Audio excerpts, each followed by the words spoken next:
ہم بلوچستان ہمارا حصہ ہے اور ان کی آنے والی 10 نسلیں بھی بلوچستان کو نہیں لے سکتی۔ ہمیں تو پتہ ہے سچ کیا تھا، لیکن کوئی ان 30,000 لوگوں کو جا کر سچ نہیں بتا سکتا۔ بہت کم یہ ہوتا ہے کہ آپ کا ذہن بھی اتنا کلیئر ہو اور آپ کے پاس لفظوں کی وہ طاقت بھی آپ کو میسر ہو، دونوں چیزیں میسر تھیں۔ سب پاکستانیوں کا حق لے کر بلوچستان کو اس طریقے سے دینا میرے خیال میں زیادہ بہتر ہوتا کہ پٹرول کی قیمتوں کا ریلیف لوگوں کو دیا جاتا، کیونکہ یہ ان پاپولر موو ہے۔ ویسے پاکستان گورنمنٹ کو یا ان کی بیوروکریسی کو وہ فنڈ سپینڈ کرنے کا طریقہ نہیں آیا، تو یا تو انہیں طریقہ سکھائیں یا پھر ان فنڈز کو کسی اور طریقے سے بلوچستان کے اوپر خرچ کریں۔ کئی گاڑیوں کے شیشے ٹوٹ گئے، فیصل مسجد کے شیشے ٹوٹ گئے، عمارتوں کے شیشے ٹوٹ گئے، G11 میں بڑا نقصان ہوا ہے، E11 میں بڑا نقصان ہوا ہے لوگوں کا۔ تو یہ یعنی کہ ٹینس بال، گولف بال جتنے اولے پڑے ہیں اس سے بڑا نقصان ہوا ہے۔ پاکستان کو ان انوائرمنٹل چیلنجز سے فائٹ آؤٹ کرنے کے لیے انہیں فنڈ کرنا چاہیے، پاکستان کی مدد کرنی چاہیے۔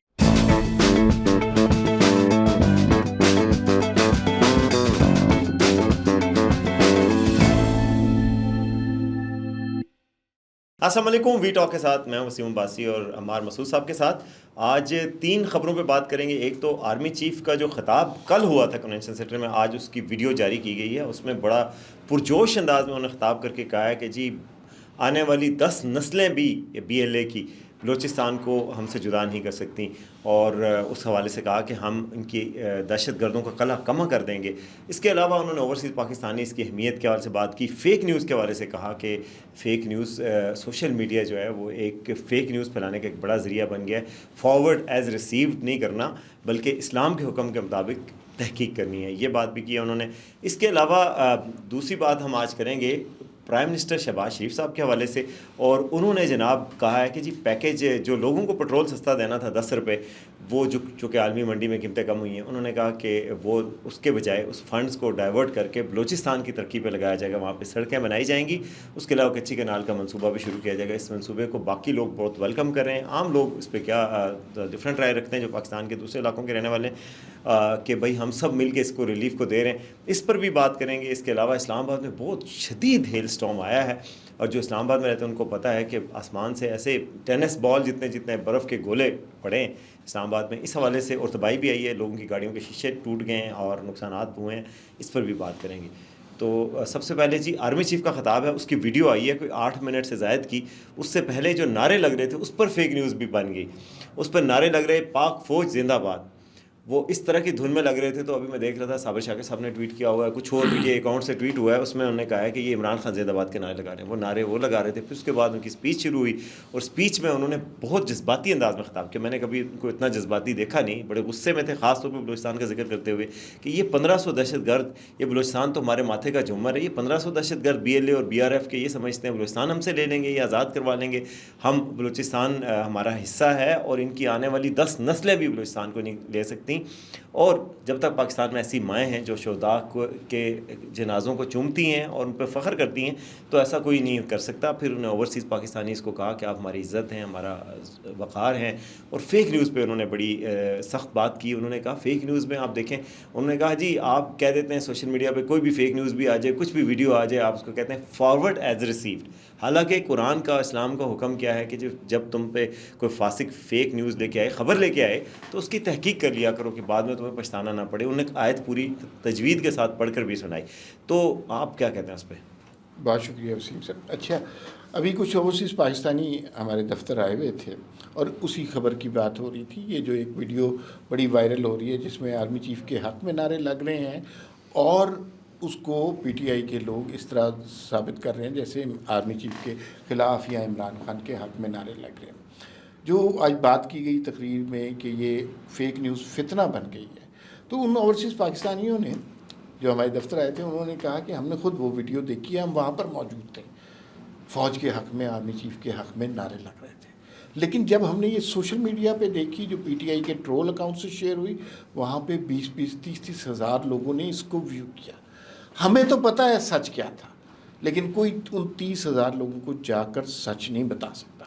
تو یہ بڑی عجیب سی بات ہے کہ یہ فیک نیوز کتنا بڑا فتنہ بن گئی ہے، اور یہ مینٹلی ہمیں وار لڑنے کی ضرورت ہے۔ آرمی چیف نے اس حوالے سے مجھے جو ان کے خطاب کی سب سے اچھی بات لگی، کلیئرٹی آف تھاٹس، بہت کم یہ ہوتا ہے کہ آپ کا ذہن بھی اتنا کلیئر ہو اور آپ کے پاس لفظوں کی وہ طاقت بھی آپ کو میسر ہو. دونوں چیزیں میسر تھیں. سوشل میڈیا کے جو نقصانات ہیں اس حوالے سے بڑی کھل کر بات کی گئی, اور جو بلوچستان کے حوالے سے ظاہر ہے بلوچستان میں جو صورتحال ہے وہ سہل صورتحال تو نہیں ہے, وہ تکلیف دہ صورتحال ہے. لوگوں کو وہاں بسوں سے نکال کے مارا جا رہا ہے, ٹرینوں کو اغوا کیا جا رہا ہے, کوئی علیحدگی پسند تنظیم اپنا ایجنڈا لے کے چل رہی ہے.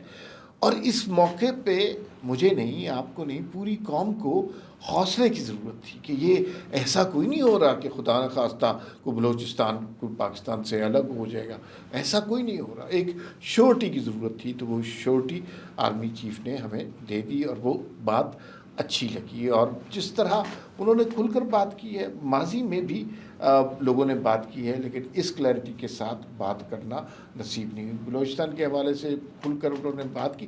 اوورسیز پاکستانیوں کی نا, دیکھیے اوورسیز پاکستانی جن سے میری بھی ملاقات ہوئی, وہ سارے جو ہے نا بے انتہا محبت کرتے ہیں پاکستان میں, بالکل پاکستان سے. تو ان کو صرف یہ چاہیے تھا کوئی ان کا حوصلہ بڑھائے, کوئی ان کا حال پوچھ لے, کوئی انہیں دعوت دے, کوئی ان کی باتوں کو, ان کے شکووں کو غور سے سنے. یہ نہیں ہونا کہ اس ملک کا سارا سسٹم کل ٹھیک ہو جائے گا.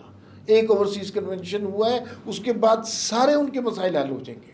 نہیں ٹھیک ہوں گے, ٹائم لگے گا. لیکن یہ بارش کا پہلا قطرہ ہے, بہت ہی احسن اقدام ہے. اس سے یوں لگتا ہے کہ اوورسیز کے مسائل کو درست کرنے کی طرف ہم چل پڑے ہیں, اور وہ لوگ بے انتہا محبت کرتے ہیں. وہ جو اس سے مجھے جو سب سے اچھی بات یہ لگی کہ جو ایک تاثر بنا ہوا ہے کہ جو پاکستان سے باہر ہے اس کا تعلق پی ٹی آئی سے ہے, وہ فوج کو بھی گالی دیتا ہے, ملک کو بھی گالی دیتا ہے, پاسپورٹ کو بھی جلا دیتا ہے, جھنڈے کے پاؤں تلے رونتا ہے. تو ان لوگوں سے مل کر وہ تاثر ظاہر ہوا. اس کنونشن, اس فورم سے بات کر کے, اس میں پارٹیسپیٹ کر کے یہ پتہ چلا کہ باہر رہنے والا شاید جو یہاں رہنے والے ہیں ان سے زیادہ پاکستان سے محبت کرتا ہے. بالکل. اچھا, یہ تو ہو گئی کل کی یہ کنونشن کے حوالے سے بات. اب جو کل ہی ایک ڈیولپمنٹ ہوئی ہے لیٹ نائٹ, اس میں اس کے حوالے سے مختلف خیالات سامنے آ رہے ہیں. پرائم منسٹر صاحب نے اناؤنس کیا کہ جی جو پٹرول 10 روپے سستا ہونے جا رہا تھا, کیونکہ انٹرنیشنل مارکیٹ میں آئل کی پرائسز بہت ڈاؤن ہے, تو وہ 10 روپے سستا جو بچت ہونی تھی وہ 10 روپے سستا نہیں کریں گے, بلکہ اس کے اوپر لیوی لگا کے وہ جو پیسے اکٹھے ہو جائیں گے سارے پاکستان سے, 1 لیٹر پہ 10 روپے بچیں گے. وہ اچھی خاصی رقم بنتی ہے. وہ رقم ہم لگا کر بلوچستان میں سڑکوں کا وہ جال بچھائیں گے جہاں پر سڑکیں نہیں ہیں, اور وہ موٹر وے لیول کی سڑکیں ہوں گی. پھر کچی کینال کا منصوبہ جو 20 سالوں سے زیر التوا ہے اس کو لگائیں گے. اچھا, اس پہ میری ایک رائے ہے, آپ کی اپنی میں رائے پوچھوں گا, لیکن میری رائے یہ تھی کہ دیکھیں بلوچستان کا جو بجٹ ہے اس وقت سرپلس میں 91 ارب روپے سرپلس میں, اس کا بجٹ واحد صوبہ شاید جس کا سرپلس میں بجٹ ہوتا ہے, خسارے میں نہیں ہوتا. ان کے پاس یعنی پیسے پڑے ہوتے ہیں, خرچ نہیں ہوتے. تو اگر پیسے پڑے ہوئے تھے تو وہ اس پہ لگائے جاتے بجائے اس کے کہ یہاں سے پیسے جو کہ ایک پاکستانی ہے جو کوئی رکشہ چلا رہا ہے, کسی کا ٹریکٹر چلتا ہے, کسی کو مال منڈی سے ادھر تک لانا ہے, فارم سے منڈی تک لانا ہے, سب پاکستانیوں کا حق لے کر بلوچستان کو اس طریقے سے دینا میرے خیال میں زیادہ بہتر ہوتا کہ پٹرول کی قیمتوں کا ریلیف لوگوں کو دیا جاتا, کیونکہ یہ ان پاپولر موو ہے ویسے ایک لحاظ سے, اور لوگ جو ہے وہ کہہ رہے ہیں کہ کم از کم ہمارا ریلیف ہمیں دیا جاتا. دیکھیے بلوچستان کی جو صورتحال ہے نا, اس میں ساری حکومتوں کا, سارے سیاستدانوں کا, سارے حکمرانوں کا قصور ہے. لیکن اس کی سزا اگر لاہور, کراچی یا KPK میں ٹیکسی چلانے, رکشہ چلانے والے یا موٹر سائیکل چلانے والے کو ملے گی تو یہ درست بات نہیں ہے. دیکھیے تھریٹیکلی بہت اچھی بات ہے کہ ہم ایک ملک کے ایسے صوبے کے لیے کنٹریبیوٹ کر رہے ہیں جو پسماندہ ہے, جہاں غربت ہے, جہاں بے روزگاری, تھریٹیکلی تو بہت اچھی. لیکن جو شخص بھوکا ہوتا ہے نا, جس کے بچے بھوکے ہوتے ہیں, جو ماں کی دوائی نہیں خرید سکتا, جس نے گھر میں رات کو راشن دینا ہوتا ہے, اور اس کی سب سے بڑی فکر نہ کوئی نظام ہوتا ہے, نہ کوئی نظریہ ہوتا ہے, نہ کوئی خیال ہوتا ہے, نہ کوئی ازم ہوتا ہے, اس کی سب سے بڑی فکر 2 روٹیاں ہوتی ہیں, تو وہ اس طرح کی قومی سوچ کا متحمل نہیں ہو سکتا. تو لوگ یقیناً اس پہ سوال بھی کریں گے, اس پہ بات بھی کریں گے, کیونکہ یہ ریلیف بہت بڑا تھا.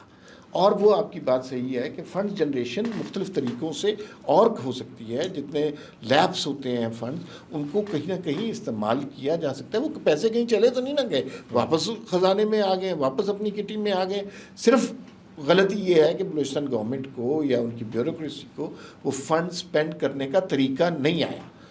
تو یا تو انہیں طریقہ سکھائیں یا پھر ان فنڈز کو کسی اور طریقے سے بلوچستان کے اوپر خرچ کریں, لیکن جو غریب آدمی دوسرے صوبوں کا ہے اس کے پیٹ پر لات نہ. ہاں البتہ آج وزیر اعلیٰ بلوچستان جو ہیں بگٹی صاحب, انہوں نے پریس کانفرنس کی ہے, انہوں نے بڑا اپریشیٹ کیا کہ جی ہمارے یہ جو منصوبے ہیں ان کے لیے پیسے دیے جا رہے ہیں.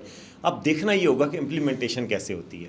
یعنی کہ پاکستان کا بچہ یہ سوال کرنے میں حق بجانب ہوگا کہ ہمارا پیسہ جو آپ نے ہم سے 10-10 روپے کر کے لیا, 10-10 روپے فی لیٹر لیا, ہمیں دکھائیں کہ وہ کہاں خرچ ہوا, کیا اس سے بلوچستان میں حالات بہتر ہوئے. واقعی میں اگر یہ بہتر ہوتے ہیں تو پھر تو چلو یہ قربانی حق بجانب ہوئی کہ چلو بلوچستان میں امن آ جاتا ہے, یہ محرومی کا بیانیہ دم توڑ دیتا ہے, کم از کم دہشت گردوں کے پاس یہ بیانیہ نہیں رہتا کہ یار سڑکیں نہیں بنی ہوئی, ترقی نہیں ہو رہی, تو وہ بات تو ٹھیک ہوگی. تو اسی لیے بلوچستان کے شاید وزیر اعلیٰ نے اس کو ویلکم کیا.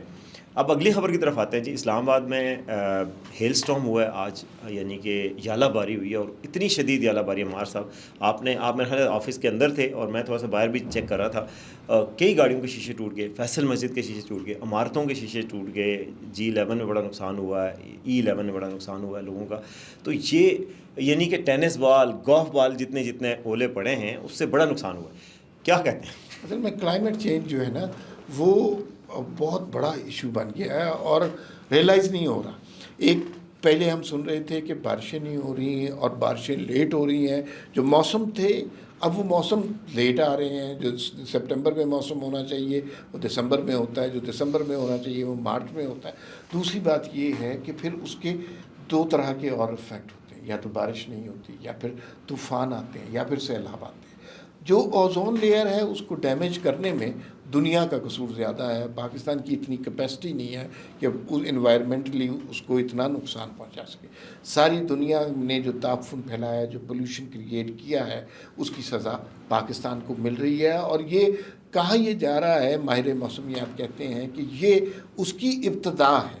یہ جو حادثات, یہ جو واقعات, یہ جو سانحات ہونا شروع ہوئے, اس کی ابتدا ہے. اس سے زیادہ ورسٹ کے لیے بھی ہمیں تیار ہونا چاہیے. اس کا دو پہلو ہیں. ایک تو یہ ہے کہ ہمیں ذاتی طور پر ان چیزوں کے لیے تیار ہونا چاہیے. اس سے اچھا, ذاتی تیاریوں کے حوالے سے نا ایک مجھے ایڈوائس ملی ہے, NHA کے بڑے آفیسر ہیں, انہوں نے ایک گروپ میں بتایا کہ بھائی ایسی صورت میں آپ کو گاڑی نہیں چلانی چاہیے, اور گاڑی اگر آپ چلا رہے ہیں تو آپ کو فوری طور پہ شیلٹر میں جا کے روک لینی چاہیے, کیونکہ یہ اس طرح کے جو طوفان آتے ہیں وہ شارٹ لیوڈ ہوتے ہیں, زیادہ لمبی دیر تک نہیں چلتے. تو اگر آپ کو کوئی شیلٹر ملے تو شیلٹر میں اپنی گاڑی پارک کر کے تھوڑی دیر کے لیے اس کے گزرنے کا, طوفان کے تھمنے کا انتظار کر لیں. ادروائز چلتے ہوئے گاڑی میں مومنٹم زیادہ ہوتا ہے, اس میں اور بھی ڈیمیج ہو سکتا ہے. تو یہ اور آخری بات یہ ہے کہ دنیا کو بھی اپنی غلطی کو تسلیم کرنا چاہیے, اور پاکستان کو ان انوائرمنٹل چیلنجز سے فائٹ آؤٹ کرنے کے لیے انہیں فنڈ کرنا چاہیے, پاکستان کی مدد کرنی چاہیے. فی الوقت اتنا ہی, پھر ملاقات ہوگی. اللہ حافظ.